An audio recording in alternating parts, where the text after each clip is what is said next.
Now, every exponential function has a base, right? So I've been talking about 2 to the power x, but there's not a reason I could have, just changed it to something else. Maybe I want 1/2 to the power x. Maybe I want 1/4 to the power x. Maybe I want 10 to the power x, and so on. Well, each of those will be an exponential function. Here we have some of them. Now, 1 to the power x is a very special function. It's just constant because 1 to any power is itself. And all the rest of them will be focusing on positive bases, just for technical reasons.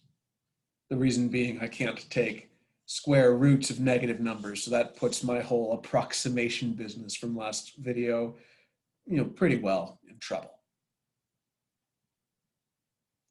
Now, each of these exponential functions shares properties with the whole family. They all behave similarly. So one thing to know is that they all run through this very same point here. X equals 0, y equals 1. So it is definitely the case that b to the power 0 is equal to 1 for all values of b. The other thing to notice from that diagram is that some of the exponential functions are decreasing and some of them are increasing. And that all depends on where they are in relation to b equals 1. So if your base is less than 1, the exponential function decreases. If your base is greater than 1, your exponential function increases. Something that I would like to point out on this slide is notice that the larger bases have steeper slopes, right? The farther away you are from 1, the steeper the slope is. Now, if I tried that steepness argument here with the decreasing exponentials, 1/4 to the power x seems to have a steeper slope than 1/2 to the power x. So I better be careful with my idea of largeness and steepness for now. But I'm starting to get an idea about what derivatives of these functions should look like. My derivative will look differently depending on what the base is. Okay. So all of these functions have some common properties, even though we have different shapes they could take. Here I have what I would call exponential decay when my base is a number between 0 and 1. There's the constant exponential function when the base is equal to 1.